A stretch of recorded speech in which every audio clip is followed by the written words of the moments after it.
What's up, everybody? Welcome to Wednesday. Hello. Welcome to the Chamber Show. I can't not say it.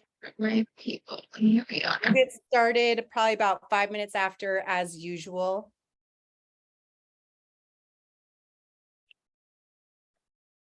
Is anybody brave enough to show their face today? I would love to know how you all are doing.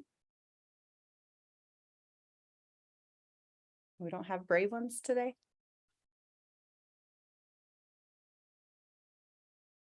Oh my gosh. One of those days. You know what I forgot, but he didn't log in today, so I don't feel so bad. But Amber. The music. Yes. The music. Hold on. And where is our playlist, Sharon?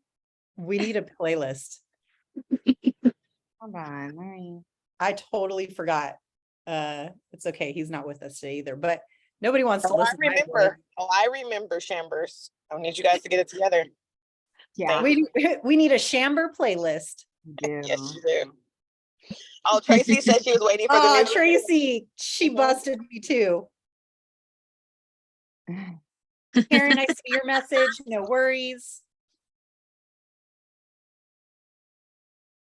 Anybody got any cool wins for today? Anyone want to share? Oh, I'll share one first. Yesterday, one of our clients, Coffee with Keith, they're based out of Texas, got awarded a $10,000 grant. Yeah, that was cool. Yay. Those are always good ones. Sharon, for next Lunch and Learn, can you take us behind the scenes of grants? Yeah, absolutely. That'd be a good one. Anybody else? Accomplishments, wins, milestones, anything? Somebody's got to have something. Because to that point, Sharon, all that stuff adds up. So even though some of the grants that you share on your social media, 5,000, 10,000, et cetera, if you have the back end already situated and you kind of have the answers to all of the questions, primarily that are right. It just do a grant readiness deep dive. Ooh, yes, please. Alex, our grant writer, she's on right now. She's the one that's winning all these grants. She's over 100K just in the past month. Wow. There's Miss Six Figure. Alex, I'm going to call you Miss Six Figure until we get to call you Miss Seven Figure. I like that. Okay, cool.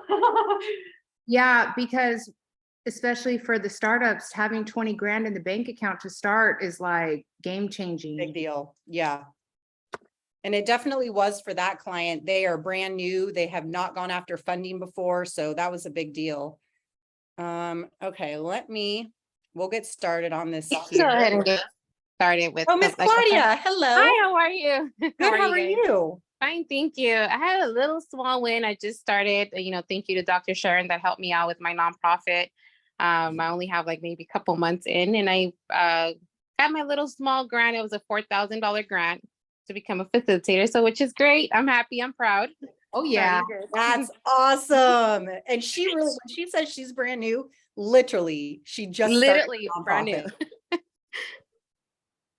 That's awesome. That's amazing. Okay. We'll go ahead and get started.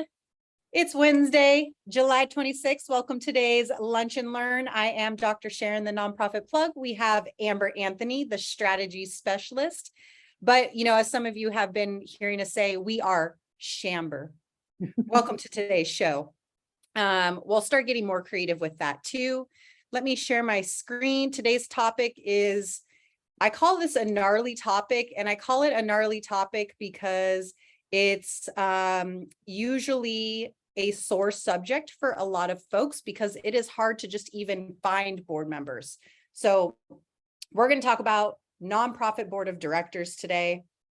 As usual, Josie will keep an eye on the chat box, interrupt with questions, put your questions in the chat box. We will be recording this. So find us on Facebook and we'll put you in the private Facebook group where we keep all of our downloadables, templates, FAQs, recordings for these lunch and learns.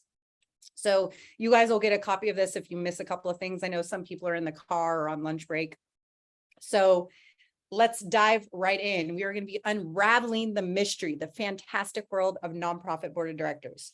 So I'm going to read this because I don't want to miss one word, because I think it's very important that we understand what is a nonprofit board of directors. So we're all on the same page with the definition of it. A nonprofit board of directors plays a crucial role in the governance and strategic direction of an organization. The board members are responsible for overseeing the organization's activities, ensuring compliance with legal and ethical standards, and advancing the mission of the organization. The specific roles and job descriptions, those can kind of vary depending on the organizations, depending on your bylaws, but some common roles and responsibility for board members: fiduciary, which means financial, strategic planning, policy development, governance and oversight. My number one favorite, fundraising. I think boards of directors should pretty much purely only focus on fundraising, but that's if you ask me. Advocacy and public relations, board development, so keeping the legacy and sustainability of your board. Legal and ethical compliance, so that's your annual requirements to the state, to the IRS each year. Risk management is a great one. I will say Amber is a pro on risk management, so one day maybe we'll dive specifics into what does that mean to have a strategy for risk mitigation for your organization. And then, of course, collaboration with executive leadership. But I want to reiterate, I think the nonprofit plug thinks the primary function of a board really should be to focus on fundraising and funding opportunities. So we're going to kind of dive into that when we start talking about like leveraging the board. So that's your overall importance of board members. We're going to go into how to choose them, retain them, and leverage them. Any questions before I dive in? Amber, any additional comments? Just that I have a history of sitting on boards, and I've never had this insight the way Sharon is sharing through this lens. So it's incredibly valuable. I've also not heard to create your board and leverage them for fundraising. I've always been part of boards for functionality, which does serve a purpose, but you can have that one member on the board now with Sharon's strategy, which I think is incredibly brilliant, is have the one member on the board that, yes, serves as the functional risk manager, fiduciary responsibility, like, you know, just that one person, and then bring in, I guess I would say, like the talent for your board that really has the other soft skills and relationships in the community that you don't have direct access to, that they can leverage from a PR standpoint. So I've not seen a board constructed like that with my own experience. And if in the future, if I'm ever part of that, I would do what Sharon's saying, 100%. Yeah, funding Drive the top line in whatever kind of possible way that is. So most people know the primary basic framework of a nonprofit board. You've got your president, secretary, and treasurer. Those are your three primary roles, but then we've also got vice president and then the remaining board members. So one of the very first steps in understanding the impact of the board is defining your organizational needs. So see the photo I put of the gentleman there, and they have a bucket and they're catching all the raindrops and they seem kind of confused and like a little anxious and nervous. So I try to incorporate photos that really represent like visually. So assessing your nonprofit's goals and mission and identifying specific skill gaps and expertise required on the board.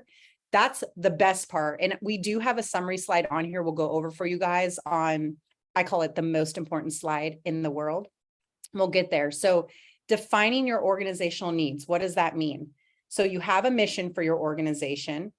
Then your mission is going to serve various programs, various solutions to your community.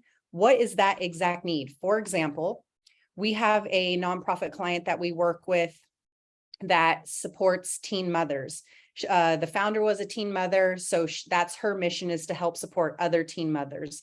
One of the biggest needs in alignment with their mission for their organization is diapers for newborns, access to food. So this is really important to really define to that specific of detail, number of diapers, number of grocery bags and things like that. That's how you define your organizational needs. Now, if I was Amber, this is probably what she would say to you. Get your whiteboard, put your mission up here, And then we're going to do a bunch of dotted lines. Maybe it's our different programs. And then we're going to dot it down some more. And we're going to add the specific characteristics of that program and kind of do a walkthrough flow of that person that you're serving. So if we put ourselves in the shoes of a teen mother, as a teen mother, what do you think that you would need? And maybe that we have some teen mothers on here who were in the past and you walk them through. That's a critical point to remember. Ask the person you're serving what they need. Don't assume. This is all part of defining organizational needs. Anybody on here want to share an example? I'd love to hear someone's mission and what's your need for that's in alignment. Somebody give me a volunteer. If not, I'm going to call on you. Ooh, looks like I'm about to call on somebody. Miss Karina Guzman, are you there? Or are you double taking and listening in the background? I'm here. Awesome. Okay. I'm picking on you because I know that you've got some detail here. So tell us the mission of the Welcome Home program, and then let's define some of the needs, and then I'll give the example of how the board uses that. So the Welcome Home program is pretty much assisting veterans that are transitioning from being homeless into permanent housing. They go either through the VA or through a nonprofit organization. And ultimately they need assistance with furniture because they don't have the means. Perfect. Okay, so did everyone capture that? Her Welcome Home program is for veterans. So we've just defined the target audience. They are veterans that were previously homeless and have been placed into housing. So they are going to need things like couches, beds, bedding, kitchenware. So these are on a very, very specific level, assessing your nonprofit's goals and missions. That's her mission. We want to provide all the goods that go into a brand new apartment for someone who was previously homeless and has nothing to put into it. Okay. Yep, You guys probably see my mouse going. Thank you, Karina. I appreciate that. If You're welcome. anyone's interested in learning more about Karina's program, she's with a nonprofit organization called AMVETS. They serve veterans. They're actually a national organization, but she's with the one here in Los Angeles, but she serves furniture and all sorts of stuff to previously homeless veterans all over Southern California. Okay. Recruitment strategy is number 2. We need to have clear job descriptions and board roles. So you're going to also want to see candidates with a passion for the cause and commitment to the mission. So when you have your board together, and maybe it's just your president, secretary, and treasurer, or maybe it's just you as the president and founder, you're going to want to create clear job descriptions. Now I'm going to drop in the private Facebook group today. We're struggling on speech today. I'm going to drop in there a whole entire booklet that describes nonprofit board roles. So you'll have the president, you'll have the secretary, you'll have the treasurer, which treasurer's like somebody who does usually overall of financials, secretary keeps minutes, president does the overall vision. So we'll put the definitions of all of those in your guidebook to your board in that private Facebook group for you guys. So understanding their job role, critical. People need job descriptions. I'll tell you, I just finished writing out more clarity in job roles and descriptions for our firm and for other clients that we're working with that are looking to hire executive directors. How do you know what you're going to search for if you don't have it written down and clear what you need for the organization? Okay. Any questions on recruitment strategy? Okay. Number 3, diverse representation. And I'll tell you why this is important. You want to encourage diversity in age, gender, ethnicity, and expertise. I'm going to emphasize expertise. Emphasize the importance of multiple perspectives. And that is why it is critical to have a diverse representation on your board. Age, gender, ethnicity, and expertise. One reason for this, that's like the most basic reason, is because when you're applying for grants, grant applications ask you who's on your board, and they want to see a diverse board. And their definition of diversity is a diversity of age, gender, ethnicity. They're not concerned with expertise. You should be, as the founder of your organization, you want a diverse group of expertise.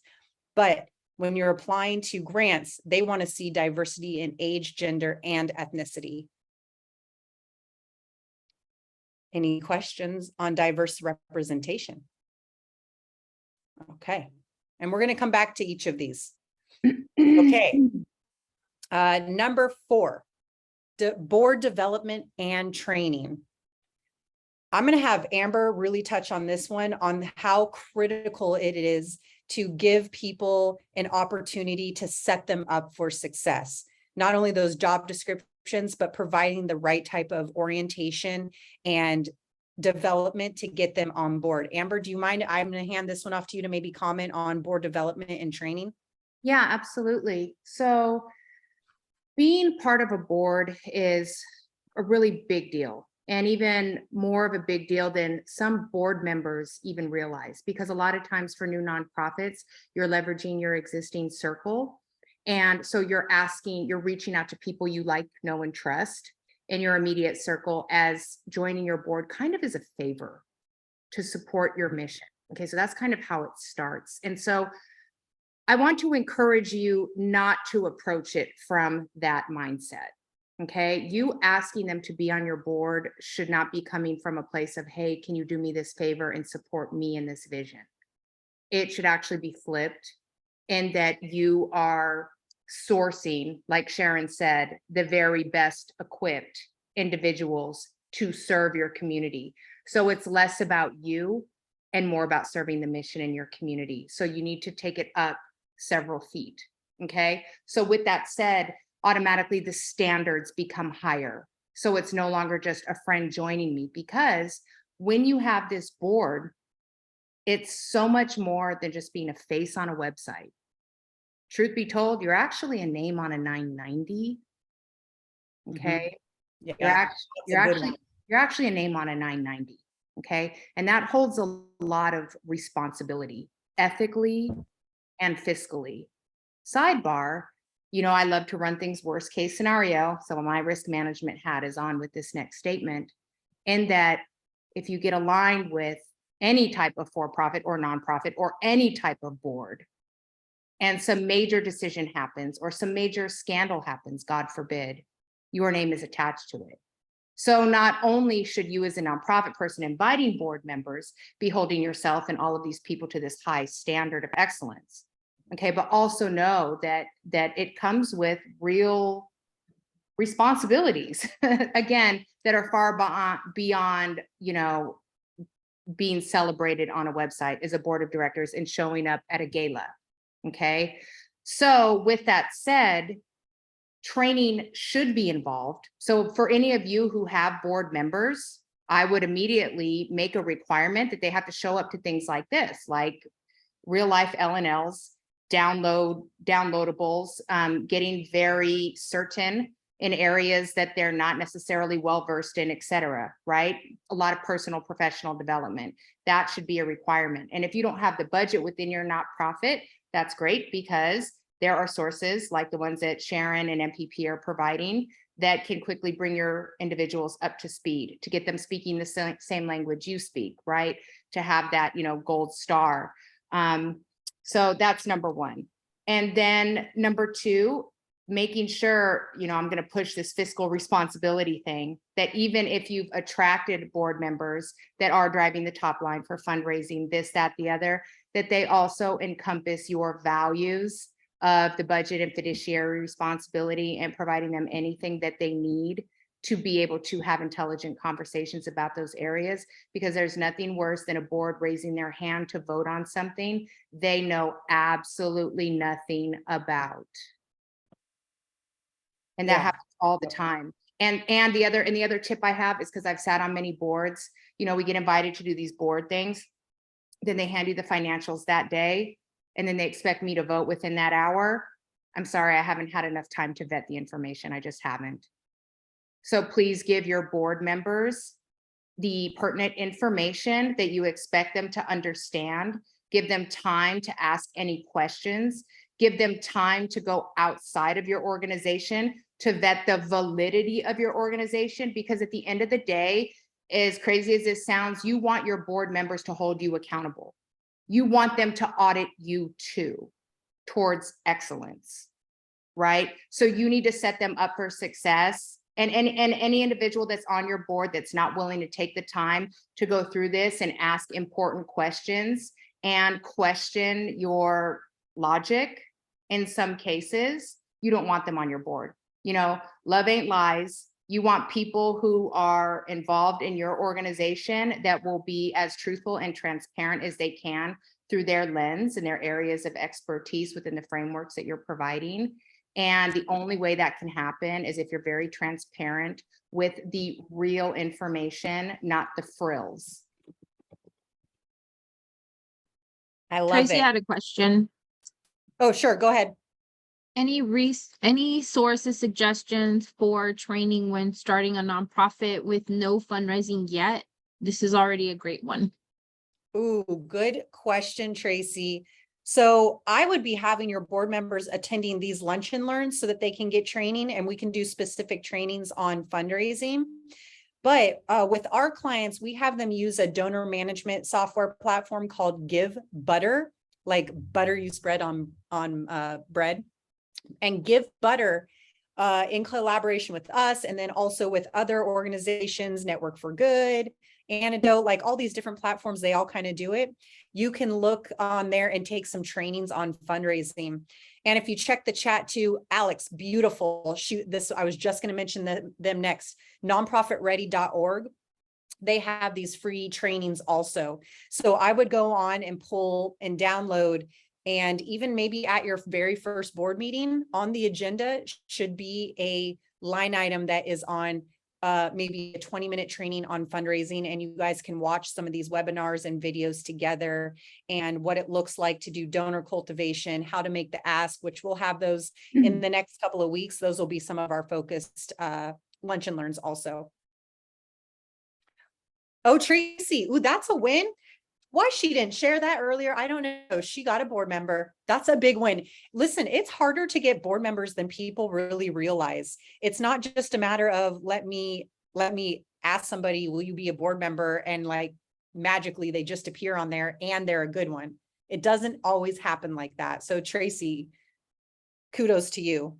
I think I saw a hand go up. You can, if, oh, there, Yeah. Karen, go ahead and ask your question. Hi. Maybe she can't unmute. Josie, can you unmute Oh, Karen? okay. I'm sorry. Hi, Karen. Welcome to Good joining us. afternoon. Thank you. Thank you. I'm so excited. And I love what I'm hearing so far. But I have a board, but it's hard to get them very active. And I wanted to know, do you have any suggestions on what I can do and how to motivate them to, let's get this started? Yeah, absolutely. So perfect slide into the next slide. Fostering engagement. So how do we encourage active participation in meetings and discussions? That was not planned. That was not planned at all. So Karen, your timing on that is awesome. So encouraging active participation in meetings and discussions. You do that by assigning responsibilities based on individual strengths and interests. So to get active participation, and I'm going to tell you something I also, when I set the tone for the culture of a board, when I come in and do board trainings. So you're going to assign responsibilities based on their individual strengths and interests. So there's this cool policy that I call give or get. Normally on boards, it refers to be a board member, you have to make a certain amount of a donation every single year. So you either give it or get it. I have the exact same policy for participation, give or get. So if you're going to be on my board, you're going to give.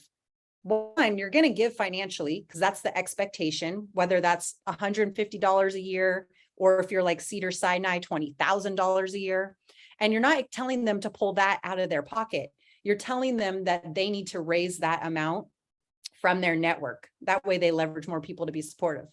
But really, this give or get policy, you can apply that to your board members as far as participation. So vetting them to be people who are in love with your mission, in love with you, Karen, and in love with serving the community, you'll get your active participation that way. And then when you have a board meeting and either maybe it's a Google form or it's an open discussion on everybody's strengths and interests, then you assign them tasks based on that. It's almost like a reverse engineering manipulation, but in the most positive way. Does that make sense, Karen? Does that kind of answer your question? Yes. Okay, Thank cool. you. I Yeah, love of that course. suggestion on their strengths.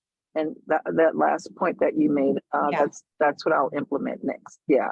Thank We you so wanna much, Dr. Sharon. Of course, we want to set people up for success. So if we have a board member who like is maybe super so introverted and doesn't want to pick up and make a phone call, having them do donor cultivation is not going to be the right task for them, as an example.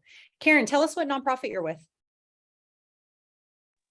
So my nonprofit is Hunter's Heart Foundation, and it's for families and children with Duchenne muscular dystrophy. And Wow. what we do is we offer. I'm just really new, and we work with the community to introduce most of the children to aquatherapy. Right now, that's our biggest goal, because they lose muscle strength, and we try to advocate for the clients and the parents and provide linkages. As you know, muscular dystrophy, there's no cure for it. They have medications to sustain the body, but there's no cure. So my 11-year-old son has muscular dystrophy. So I was motivated to, or wanted to leave his footprint on this earth. And that's how we came about. And I could share more, at a later time, but I know that we have so much time. That's who we are. Awesome. Well, thanks for joining us. Sharon, can I ask Thank a you. question? Just because, Oh, sure. my mind Yep. starts ticking fast. Okay, so Karen, so in other words, so they have to build muscle strength, right? So this can be done in a, it doesn't necessarily have to be under the direction of a physician or physical therapy. So technically it could be done with somebody who is well-versed in the personal training industry, possibly? Yes, but what's really specific and unique about this is that we want the parents to be able to do physical therapy with their child. Exercises Because at home. unless you can afford a physical therapist, your physical therapist might meet with you once a month, and that's only to do assessments of how much strength they lost. So it's not to build muscle, but it's to maintain the muscle strength that they already have. So we Okay. want the parents in the pool with their child, and we're working together. Got you. Yeah, please book us offline, Karen, for Okay. a 30-minute strategy session. I have some Okay. ideas. I do have a network. All right. Thank you. Thank you. Yep. And I sent Karen, I sent you the website address too. Will do. Thank you, ladies. We like us some Karen today. Mhm. Okay, so next, cultivate a positive culture. So you're wanting to foster a collaborative and inclusive environment. So you want to figure out what's the best way to recognize and appreciate board members' contributions. Anybody on here who has a good working board that they love? Do you have any good examples of how you've done a board appreciation? I'm going to give an example for someone that's on here right now, but let me see if someone else has anything they'd like to share on how they recognize and appreciate their board. Okay, I guess I'll just go into my example. Miss Nikia Carter. I know she's probably multitasking because that woman is the MVP of multitasking. She has a board for her nonprofit, and it's changing. But one thing she did, and I think this was almost like a year or two ago, she hosted a brunch for all the folks that are in her network that were a part of her board and part of her other projects that she worked on. And she did like an appreciation brunch. And what she did that was what I especially loved is at the lunch, and there was probably a good 15 or 20 of us there. She went around to every single person and said, thank you for whatever it was specifically she was saying to that person. She thanked every single one for the most unique thing that they contributed to her nonprofit, to her circle, to her network, every single one of them. That doesn't cost any money. That doesn't cost any time. It was one of the easiest, most impactful ways to recognize and appreciate her board members for contributing to her organization, whether they contributed financially or sweat equity or just being there to support. That's an example I'd love to share with you guys that doesn't involve, a cost to your organization. Well, thank you, Sharon. That was a very well said synopsis of that event. I'm glad you were paying attention. And yes, I definitely did that from the heart. And I've been doing that since I started from 2018, and I will continue. But yes, that's definitely something I do because I do appreciate everybody for everything. Clearly it was impactful because I still remember it to this day. And we all know that sometimes my memory goes a little bit to the shits, but that was impactful. I'll never forget that. And I've wanted to implement that with all of my networks and the thank yous. And that I wish I could repeat the comment that she was thankful to me for, but Nikia was just like so personal. I just couldn't do it. But I really appreciated how you For did that. 218 Vision, duh. Let's go. The whole thing, baby, my whole nonprofit. So Sharon was That's definitely right. instrumental in that and pulling it all together and saving me and picking me up from another company. And I appreciate you and still do. I'm forever indebted. So I'm always in support of and a fan of the Nonprofit Plug. Yeah, well, thank you. I received that.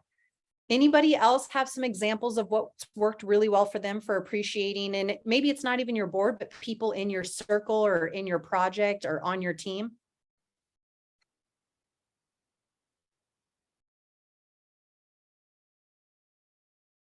We have quite the quiet group today. So Sharon, Well, I never feel just like I wanted to add a lot.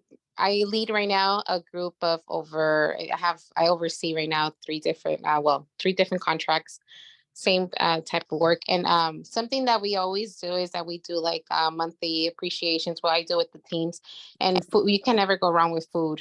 So that's something like mixers that we try to do within our nonprofit, or just self-care events to show appreciation. That comes in a long way. So that's something that we do. Yep. Sharon, real quick. Sharon, sorry. Go ahead. I was going to say, not with where I am now, but previously, one of the things I'll implement is when I was over programmed, every quarter I would take my staff to lunch, and we would really highlight the individual accomplishments that everyone did. We would go over our goals and objectives, and we shared, we shared all of the accomplishments of the people we served, and we really highlighted each individual. And at the end of it, we provided gift certificates to their favorite place, like movies or Targets, whatever. So the quarterly lunches, because it kept them focused on the next quarter and the goals that we wanted to meet in the future quarter. And we discussed those as well. Oh, cool. Oh, I like that. Those are good. Amber, I know. Did you want to share one? Yeah, I just wanted to say that it's, don't forget this feeling and this conversation right here, because over time, your nonprofit obviously is going to grow big, just like any type of, business or wherever you're putting your efforts in. And sometimes when that happens, these meaningful individual boutique-like things get lost in the growth of and complexity of the organization. And just don't forget what it took to build it along the way, because I will tell you, as being a part of a small nonprofit that got big, where you're literally on stage with the glitz and the glam and the $100,000 checks, and you're whirling and twirling and confetti everywhere. And that's exactly where I think we all want to be in our heads, right? It's when you forget about these intricate steps and these people who were there all along the way, and the small things, but really were the impactful things that really move the needle to get you to that point. When you stop remembering that, it does start to, I guess I'll use the word backfire, because some of the bigger organizations that I've been affiliated with, they've had to go back and apologize profusely for forgetting these important things that you guys are holding so near and dear to your heart right now, because it's the complete focal point of your organization, in its infancy stages. So please don't ever forget that, no matter how big you get, because that's that's the DNA of your organization that you're building. one of the comments in the chat box, that's how you get to where you are, the people who are part of your team. Absolutely. That's a huge impactful part, and your board is your team. So taking good care of your board, just like your employees, will help you continue with the mission and the success of your organization. Okay. So it's just so perfectly in alignment in the order, right? So not only do we have to recognize and acknowledge our board members, we want to have effective communication. So this could be regular board meetings. This could be email summaries. This could be a phone tree. You want to constantly be sharing updates on the organization's progress and challenges. It goes both ways. We need to know the positives and the negatives so that we can address it all. And it needs to be all collective and collaboratively in one area for the whole board to understand. So most nonprofits will have like one board meeting every year. At nonprofit law, at minimum, you have to have one board meeting every single year. But I usually recommend that folks do at least quarterly board meetings so that you can maintain momentum, you can address challenges, you can talk about progress, talk about the wins, understanding the programs, understanding the need of the community that you're serving. So effective communication is really important. Anybody have a favorite style that they like using with whether it's their board or team or their employees?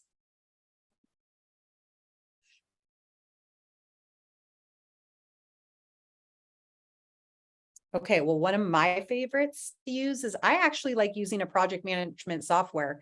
Oh gosh, I wish they were on today. One of the newer groups that we're working with there just started a nonprofit. They haven't even gotten their 501c3 status yet. They're called Free Life Foundation. Before they even came to me, before they even were starting the paperwork for their nonprofit, they have a Slack board. So you could Slack, Monday, Trello. We use ClickUp here at the Nonprofit Plug. I know Amber's in a whole bunch of different ones. You've used Slack quite a bit before and ClickUp with us. And that's, to me, that's what I call effective communication. All of the conversations are in one spot. You don't trying to deal with managing email inboxes. You can do an @ to the so-and-so, whoever that question is specific for. You can do checkoffs. Oh my God, nothing thrills me more than like checkboxes. Oh my God, it's such a problem. I love checklists and checkboxes. That's effective communication. And then even on those platforms, you can have a section for sharing updates or maybe things that are challenges. It's also a good way to track what you need to have on your agenda for discussions. Any questions on effective communication? Any comments? Anybody have their favorite method?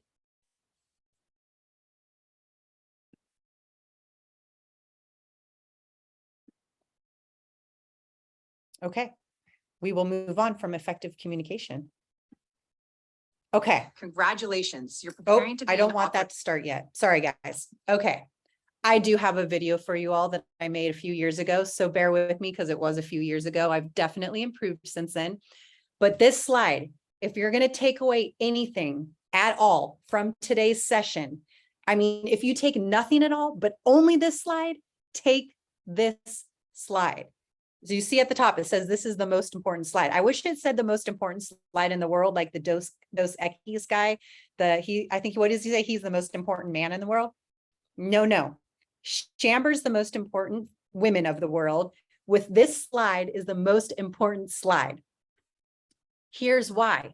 You have your board, you pick your board members, you want to keep your board members. Now you have your epic trio. Now, of course, some of you are going to have way more than your president, secretary, and treasurer, but the basics, your epic trio. I call it the board member bonanza because it can be kind of a shit show too, which bonanza is kind of a shit show, but in a more like professional way of saying it. So I'm going to show you guys this video clip because I literally came up for the recipe on how to pick your first 3 board members. But we're going to play that here in a second. So remember earlier when we were talking about the board members, utilizing board member skills for specific projects and initiatives that align with their skill set and interest. Seek their guidance in strategic decision-making. That's basically a fancy way of saying, ask for your board members to give input. Make them a part of the decision-making in the process. A strong and engaged board drives nonprofit success.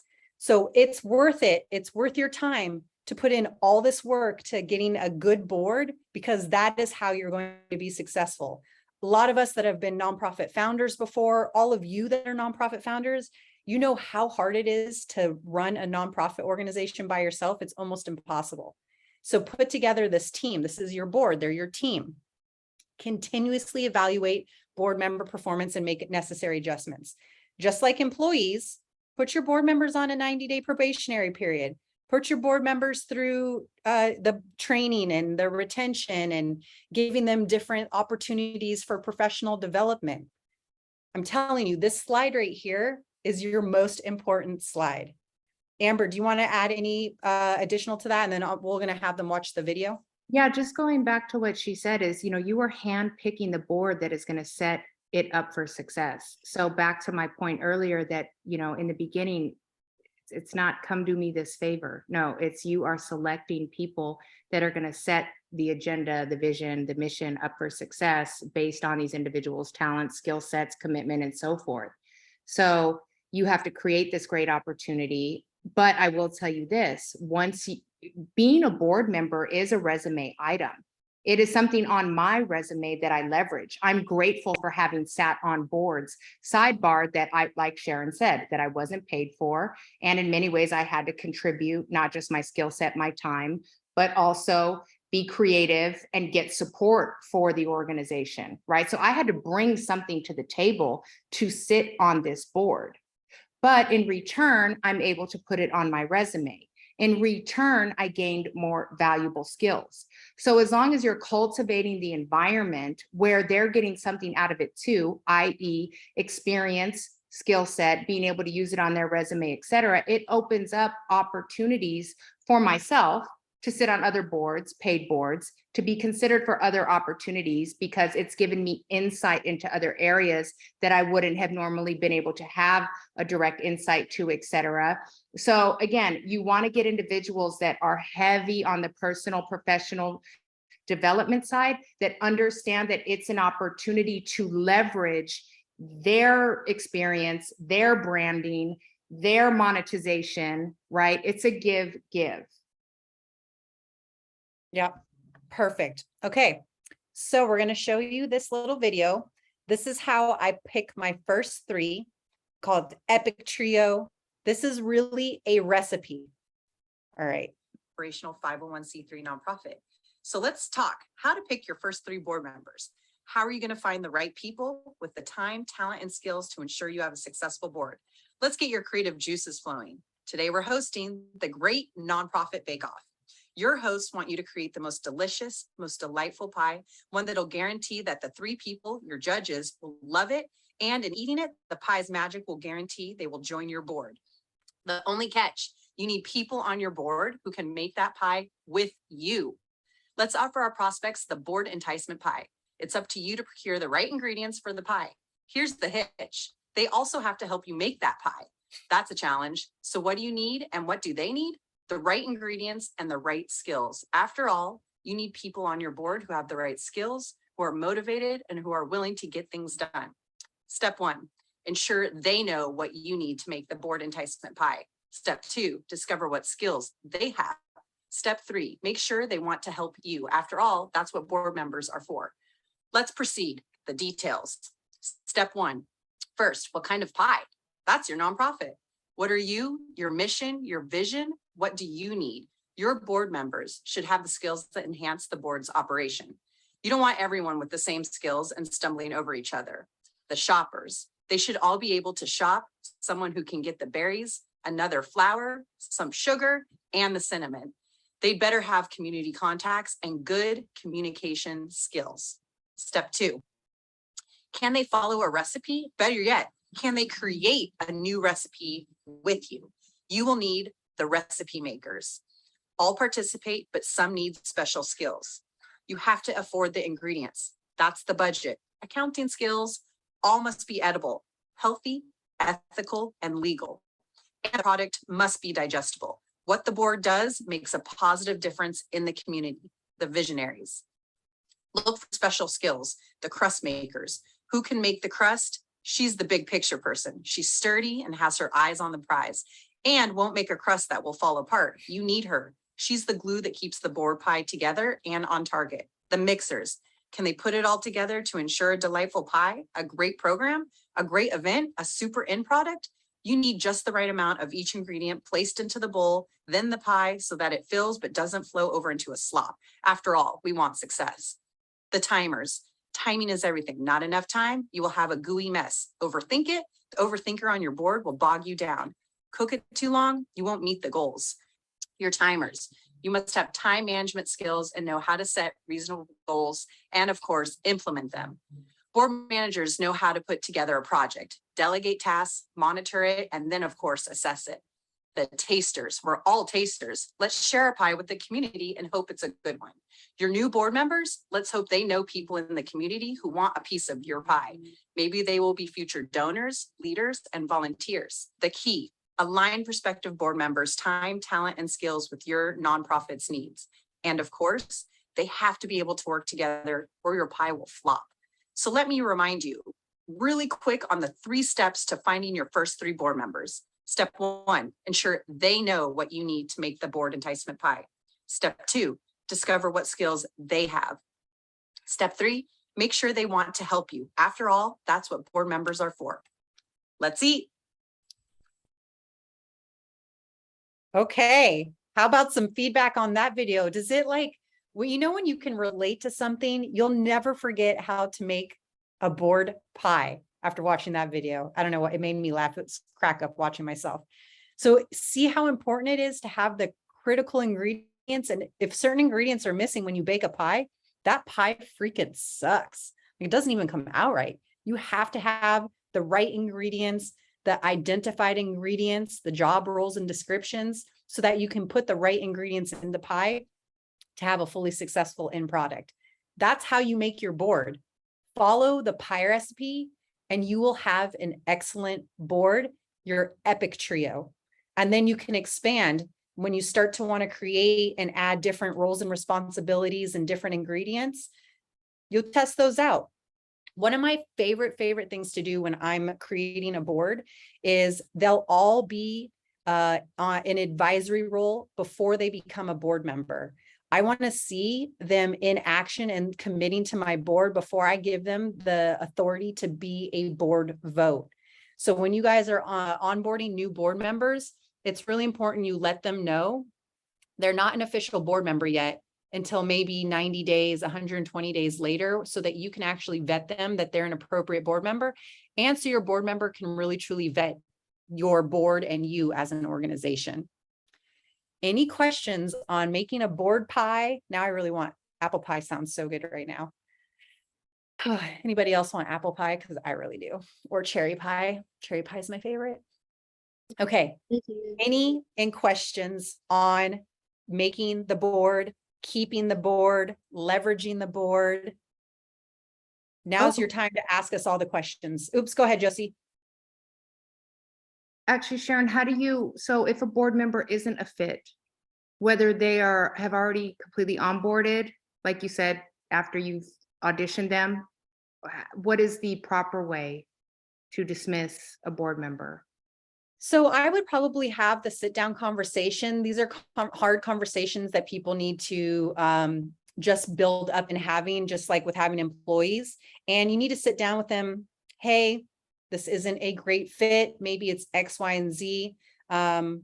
We won't be moving forward at this time. In the future, you know, maybe we'll reach out to you. So, but you're going to let those people know that they're in a probationary period and there is the chance that they may not make it to your board. So don't get their hopes up. Make sure you kind of like make it over negative in the beginning to let them know, like, hey, this is not permanent. This is a test to see if we're both a good fit for each other. So just know in 90 days or whatever, you may not be on our board or you may be on our board. You don't want to catch them off guard. Tracy asks, how do you determine if a board member is paid or volunteer? It is always volunteer. Always. Forgive me, I say paid because that's in the for-profit world. So a lot of for-profit companies pay their board members. In the nonprofit sector, we are only volunteer.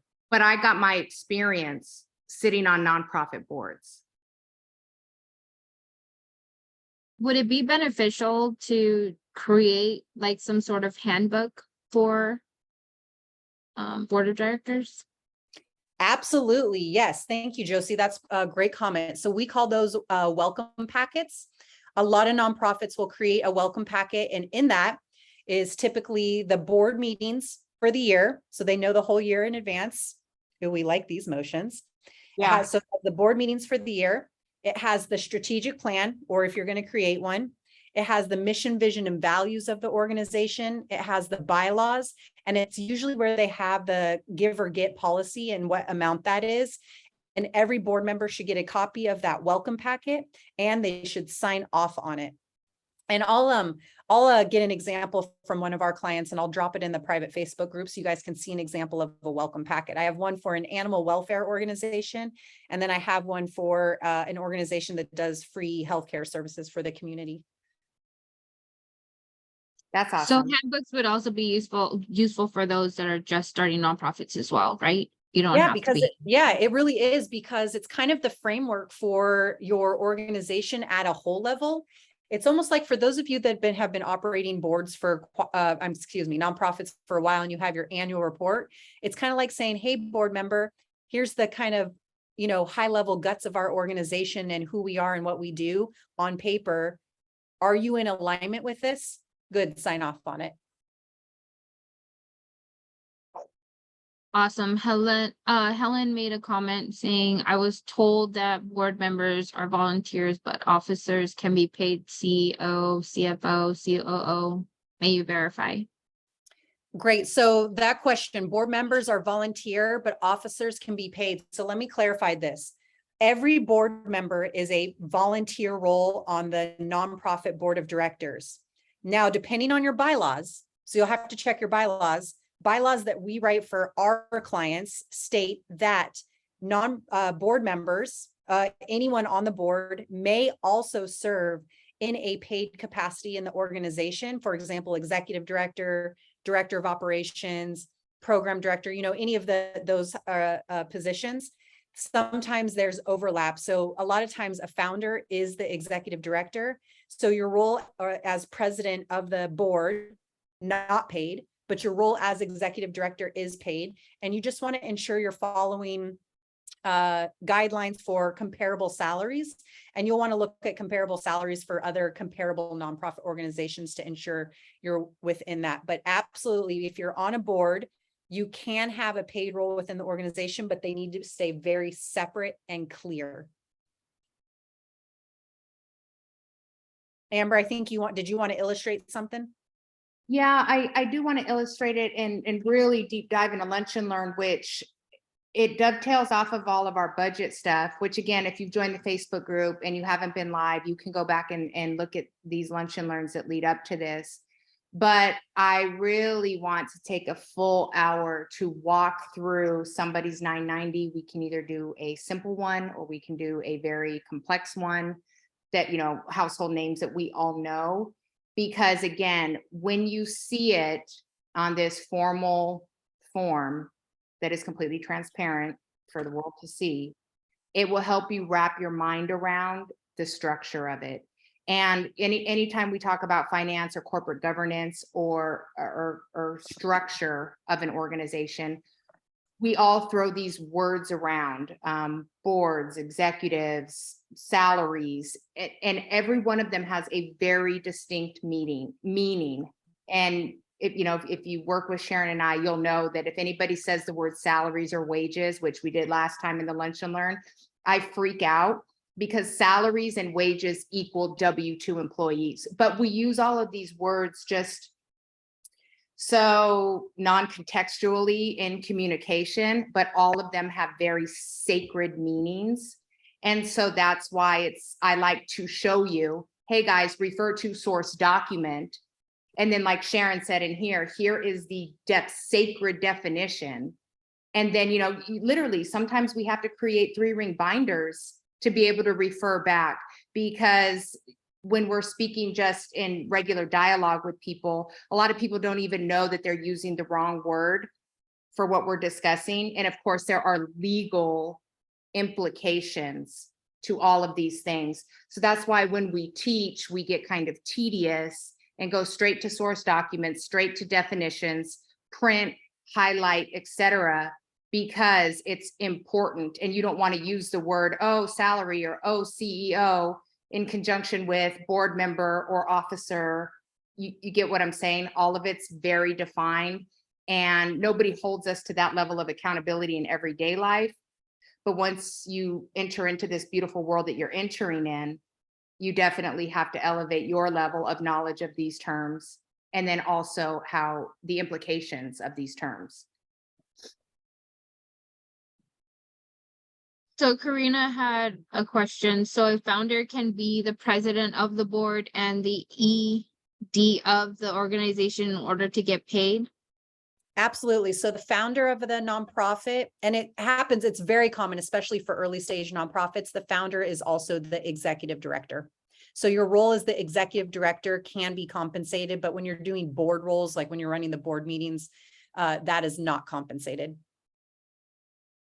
And on your annual reporting, which would be taken in the minutes and then transferred to your annual reports, they specifically asked, how many hours per week did you act as a board member or president? How many hours per week did you act as the ED? So they ask those questions because that's how they determine how you're showing up for the organization and if you're in compliance under your bylaws. Okay, that is your lunch and learn for today on the intensity of the board and creating your epic trio and the board pie recipe. We will provide the recording for today in our private Facebook group. We'll also email it out. I'm going to leave this open. I'll start closing folks out, but if there's any questions, ask them now. But thank you everyone so much for joining us today. Thank you, Amber, my co-host. We are Shamber. Thank you, guys.